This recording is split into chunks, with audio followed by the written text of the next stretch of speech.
Hey, Tony, all season long, we've kind of talked about, the big moments for your team. And you've said in the past, you haven't had that fear that the moment was too big. And they've kind of lived up to that, both in the SEC tournament and in the super regional play. Do you expect more of the same, even though the stage now is the biggest that they've been on all year?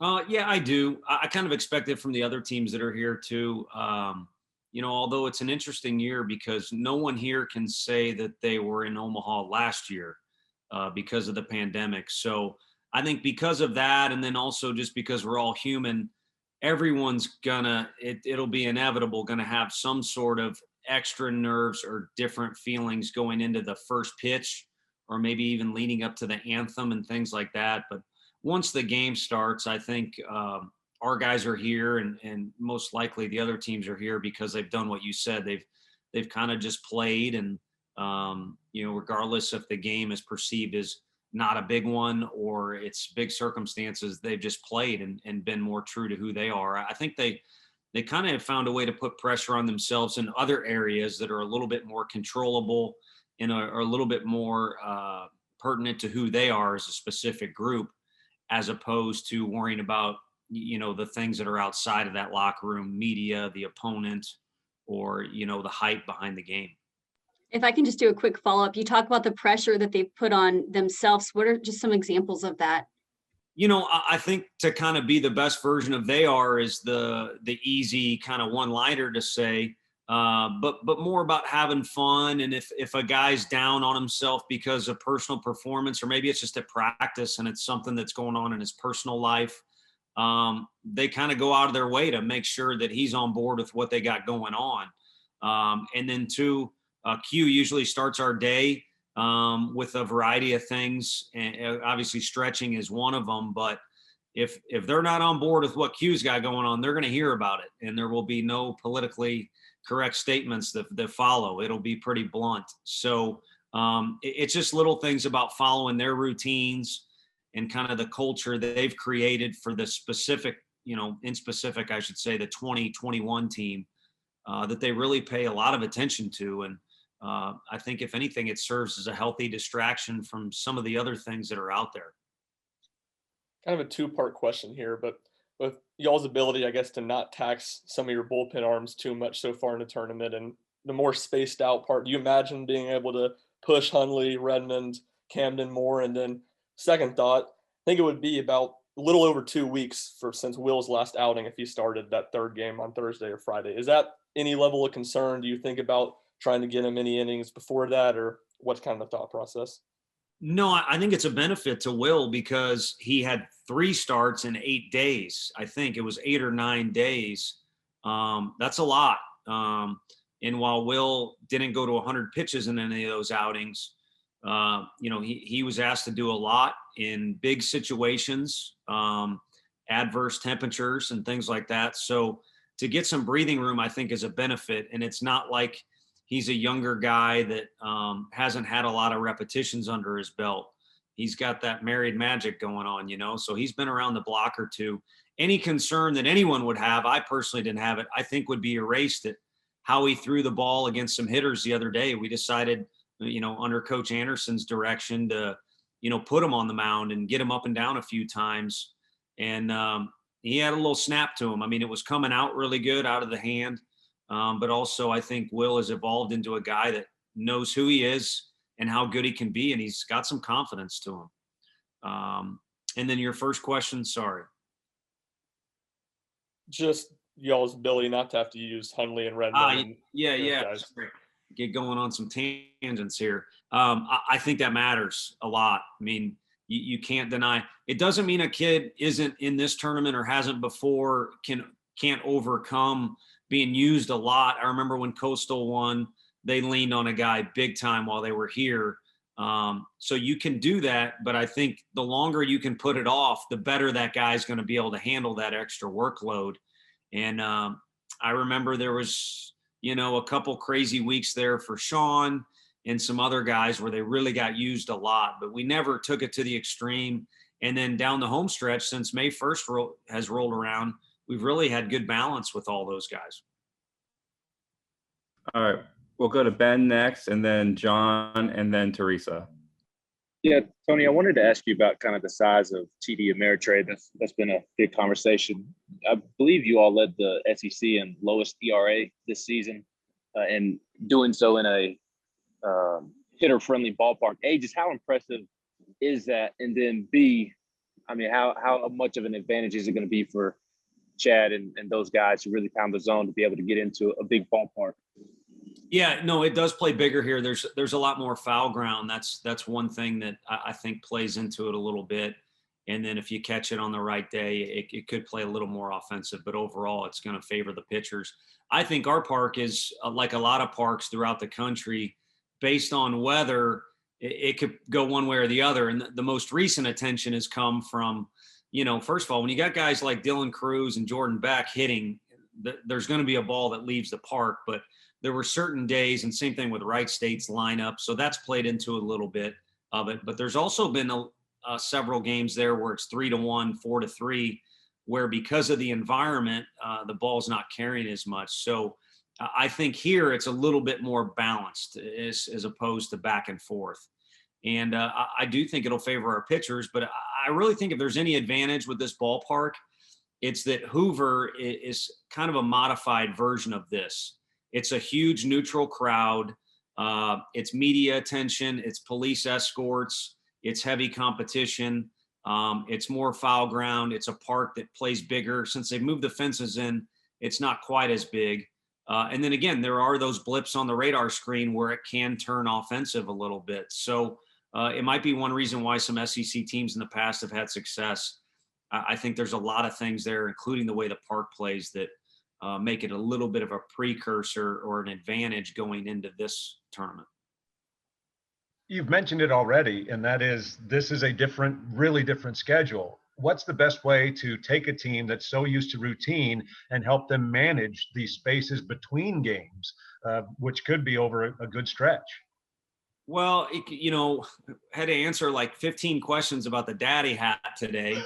And, we always are preaching hydration, and today we're record temperatures around here. But these guys, I mentioned the hat because these guys have kind of taken over the locker room, and we don't have to go in there and we don't have to dictate things to them. We make recommendations, but they've kind of proven that they've got their own deal going on, and they're good at making decisions. So all it really does is it gives you a bigger window of time where you need to make your own decisions. And I think these guys, part of it is because of age, whether it be COVID or, a lot of guys that we've had with us for a while. But part of it is just guys that more than anything, they just want to win. They don't necessarily need credit. They don't want this or that. They don't want to win, but also want to do, other things that maybe they're not supposed to be doing. And those decisions have been strong all year long. So that to me is not really an issue.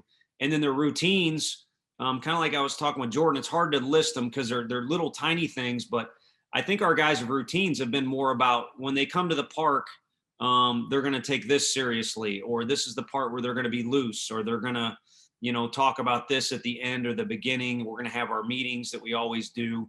And so this schedule, even though it is more spaced out, still allows for that. We had a workout today. We'll have one tomorrow. And we'll have close to our regular pregame on Sunday. So all in all, I think it balances out okay. Tony, on the other side of the bracket is Vanderbilt. Obviously something you wouldn't have to worry about unless you advance or keep advancing. But how good is it to have, two of the three SEC teams coming from Tennessee 200 miles apart with all the history and rivalry that's between these teams? I think it's really cool for the state. And because of the population boom in Nashville, the baseball in Tennessee is getting better. But there's also other reasons why. Some of the coaching, some of the facilities that are being built. And then now this, to me, this should be another spark for yet another flame that the communities that we're all surrounded by and bleeding all the way down, into West Tennessee too, and closer to Memphis. It should spark even another age group or maybe another wave of improvement in the baseball in our state. And it should create a stronger following too. People should realize that they don't have to drive to Atlanta or to St. Louis or other cities that might be closer to see big league baseball players. They can see them for a cheaper ticket in a closer seat, relatively close to where they live. But I've mentioned it a couple times on media, being a guy that I was fortunate enough to work in the state of Texas, where they have so much pride, and baseball, along with other athletics, are so huge down there. California, Florida is in the SEC. There's only one state with 2 teams here this year, so it's something I think should be celebrated. All right, next we'll go to Trey, and then Rick, and then Tim.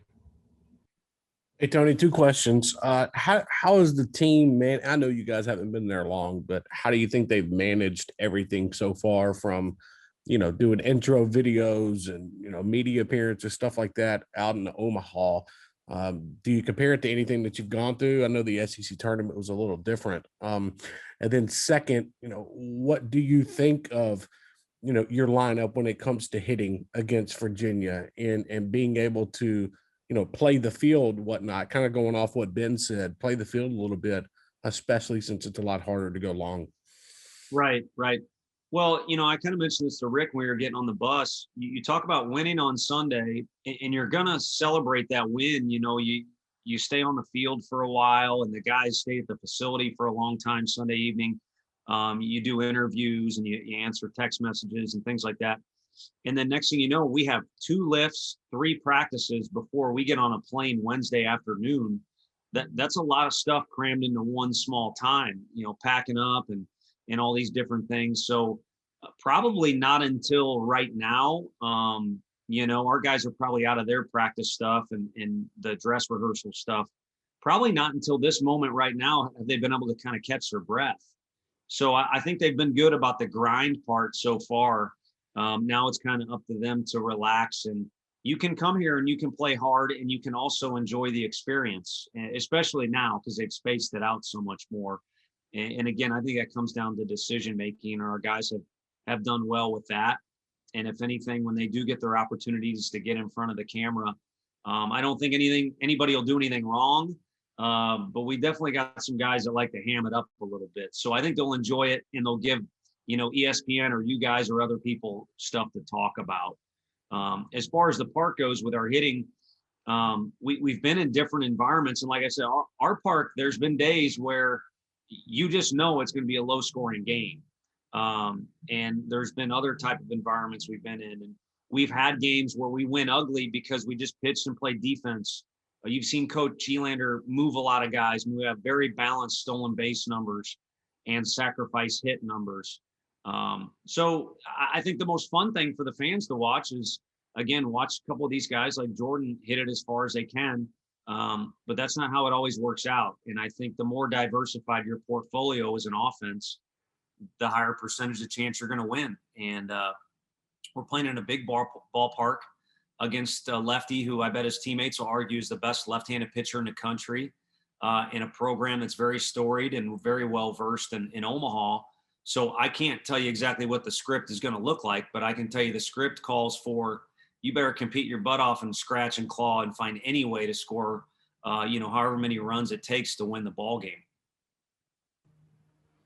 Tony, Teresa asked some of what I wanted to ask regarding the 2 teams from Tennessee. But yesterday, before leaving Nashville, Coach Corbin was asked about Tennessee and what you guys have done. And he said, after that series back in April, he looked to his staff and he said, that's an Omaha team. So I wanted to ask you about that and the mutual respect for these 2 Tennessee teams. And then second question, how fun was the deal with Peyton the other day? That deal was 0 fun for me. I like hanging out with Peyton. That's really fun because he has a knack for making you feel like you're the superstar. He's just a down-to-earth guy, and is really fun to hang out with.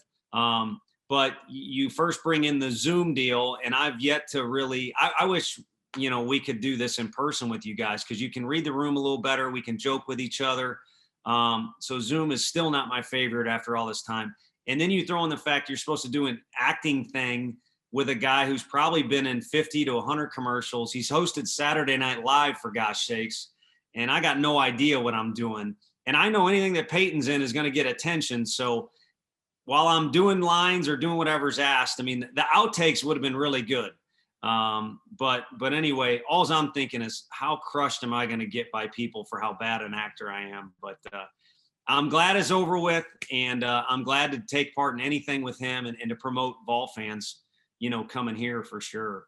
But no, I like I'm more comfortable in the competing thing, and I really, it's crazy to say, enjoy the competitiveness of that Vanderbilt series. So the fact that Coach Corbin had that to say about our club means a lot, because he knows what it looks like. He and a few of the other coaches have been here multiple times, and they know what it looks like. So I wish he would have came over and said that to me on Sunday. I might have been in a better mood, because we did lose that series.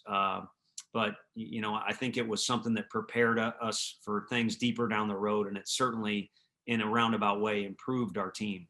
For what it's worth, your acting was first class. I appreciate you saying that, although I know it's one Italian picking up another there. So. All right, Tim, you're next. All right, Tony, this Virginia team kind of flipped a switch back in April. They had a losing record going into April. What do you see in this team? What do they do well? Why are they here in the World Series? What makes them special? Sure. Well, I think like our club, they got some personality to them. I mean, obviously their closers interview took the, Twitterverse or whatever goes on out there by storm. He's comfortable in his own skin and had some great comedy in his interview. Abbott is the lefty that I mentioned we'll see on Sunday, has kind of led the way. But I think it's kind of based off that experience. Their coaching staff has been, together for quite some time. They know how to navigate their way through tough times of the season, and then also how to build up their team, towards playing your best in May. That's what we all want, and it's what we say. But if we could sell that and do it every year, we'd make it more than $1 million. So it's a challenge to do that. But they found a way to play their best ball at the end. And I think like our team, they've got a balanced attack. They do have a couple guys that can drive the ball to the ballpark consistently, but it's an offense that finds a few different ways to score. And they do it, again, behind that pitching staff that I think has kind of been a big catalyst for them as well. All right, next we'll go to Gentry Estes and then Wes Rucker. Yeah, Tony, looking back at the program's progression during your time there, now reaching Omaha, what do you look back on now and say, we couldn't have done it without this? And would that answer be any different from what you might have expected on the front end when you first took the job?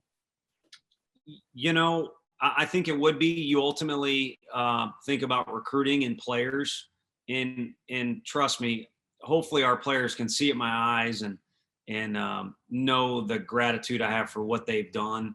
And that includes the ones that are no longer a part of the program for whatever reason. It's been a great group of individuals that have helped us, in uniform. I mean, obviously VFLs have helped us too, but the guys that have played for us. But I don't know that that's been the number one thing for us. I think it's the people that work around our players. And some of them, like Woody, our trainer, and Megan, our academic coordinator, we inherited those folks.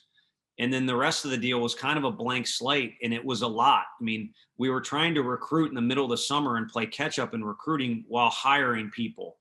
And when I say we, I'm talking about Frank, who's our pitching coach, but also was the guy that we hired right away, because I needed somebody that was smarter and more experienced than I at working through some of the head coaching responsibilities and other big decisions that can shift the program one way or the other. So it started with him, and it was complemented by some of the folks we inherited, but it went all the way to October, where Quentin Eberhardt was our final hire as our strength coach.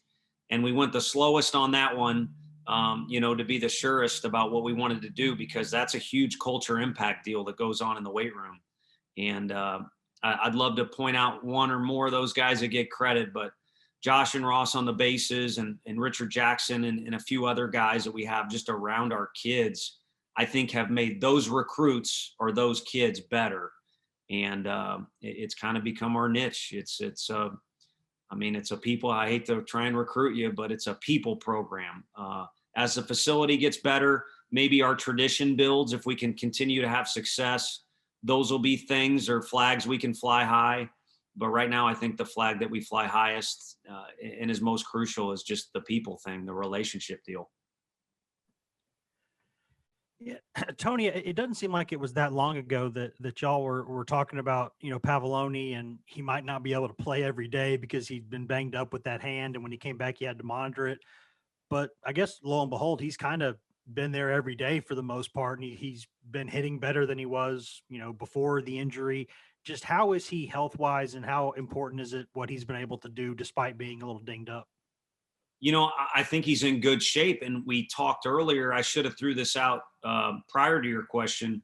We talked earlier about we haven't really had to wear out Hundley, Wall, Sewell, all these guys. Other guys are in the bullpen fresh too, but your catcher can really wear down this time of year. And because of having Jackson Greer to complement Pav, not only were we able to spell Pav at times throughout the year, but we were able to win games when Pav couldn't play at all. And now, as we sit here in the great state of Nebraska, where you'd love to be this time of year, Pav is, I don't want to say well rested because we've done a lot the last few weeks, but he's not in the same spot maybe some of the other catchers that are here that have caught all year long, because he kind of had that break, which was no vacation to him. He wanted to play, but it was a break where he had relief from being out there and wearing himself down. I also wanted to ask you about, Sean Hundley. I know he's named All-American again by somebody today.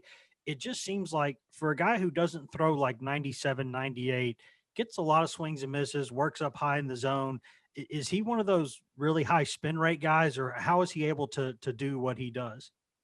Well, I think part of it starts with who he is. I mean, I know you said, that's kind of part of your question, but I'm going to pull a part of that and say it's who he is. I mean, comes from a great family, great kid, cares about his teammates more than he cares about himself, which is why he's one of our biggest leaders.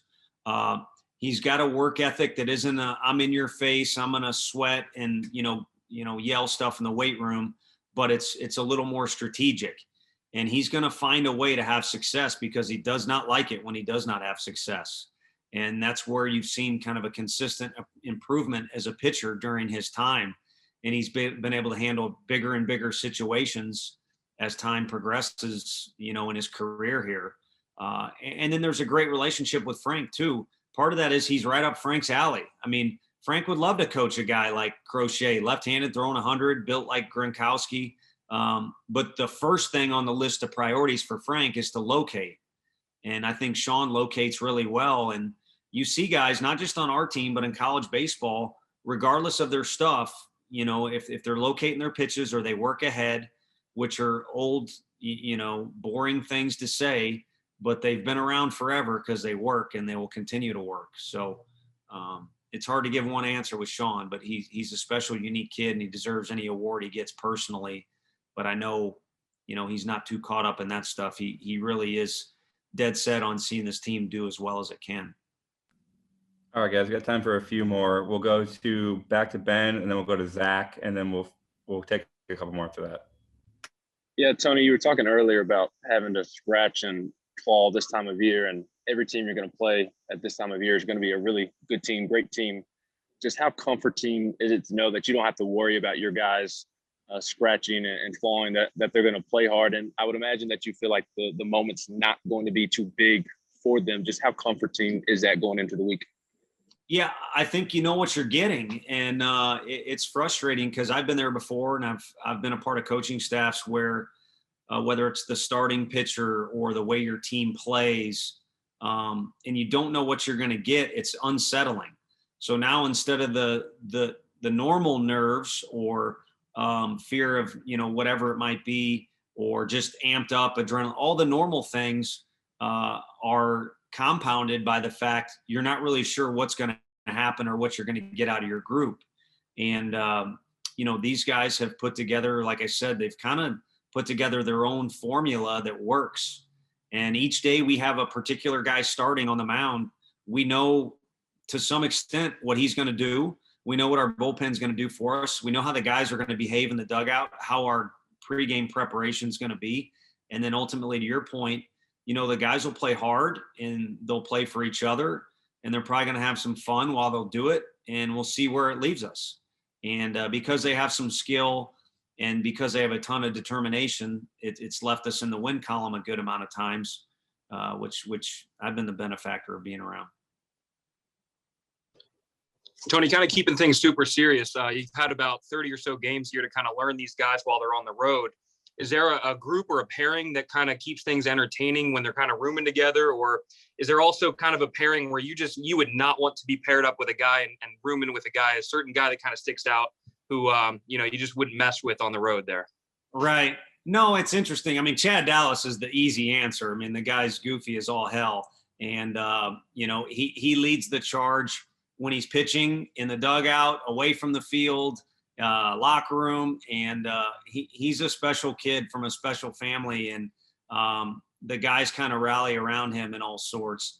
Another one that's just been interesting is, with the kids moving out of the dorms, Will Heflin has taken in Blade Tidwell. And it's just been great to kind of see that friendship. And there's a little bit of yin and yang there.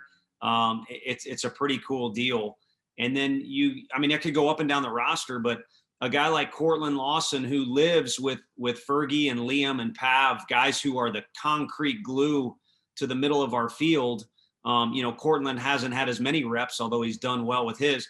He's been one of those guys that's kind of found his personality in the dugout and on the bus and things like that. And it's just one example of several guys that have found their little niche.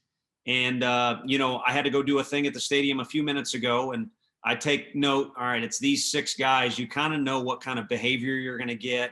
And if it was 3 different guys, you'd kind of know where the conversation's going to go. But the bottom line is it's a fun group that's got personality to them. All right, we'll do 2 more guys. We'll go to John, and then we'll finish up with Jordan. You've been here and been a part of this before, but how different are the demands as a head coach, getting a team ready for the College World Series, just in the preparation and getting to Omaha, as well as all the things that you have to address that don't have a thing to do about getting between the lines? I'd say the biggest demand, John, is walking around this condo that they gave me for a hotel room. They must have thought I was Peyton Manning himself or somebody else. Like, you see my nice artwork I got right here. Hopefully that impresses you. But it's been pretty cool to come and get all the attention that everybody's gotten. They've really done this thing up, and each year it gets bigger and better. So they take care of you. And while you have to stay busy fulfilling some duties, they really make it easy, whether it's the accommodations. I mean, we're in a great hotel, the meals, people guiding you in the right direction, and how friendly everybody is. So it's really just kind of like, being at home. Normally when you're on the road, you actually get a little more breathing room and downtime. That downtime has been removed so far here, but it's all kind of run smoothly. It's almost kind of like you got the deal on autopilot. So, thus far it's been enjoyable. But obviously the most enjoyable things would be wins. Hey, Tony, yesterday before you boarded the buses, you kind of mentioned just the guys soaking in the moment. And I know that you're not just there to get to Omaha, to see Omaha. You want to go there and be there for a long period of time. But for those players who, of course, haven't been there, what's it like just watching them see the ballpark, watching them go through the media that you all have done today and kind of get to see some of the benefits of the hard work that they've done this season? Yeah, I've caught myself a few times. It's interesting. They flipped the switch. And when we've done some training stuff or a meeting, you can see there's a sense of focus to the guys. But outside of that, it's not like, holy cow, it's the first time they've been in the big city or anything like that type of deal. But you see some smiles and some vibes kind of coming off them that make you for a moment feel like you're one of them, 18, 19-year-old bright-eyed kid that's experiencing something really special that they've dreamt about. So you can either, like I said, at times feel it, see it, or both. But I think they're truly enjoying the fact that they've earned the right here and to be here and are doing more than just soaking it in. They're making sure they remember it and they enjoy it.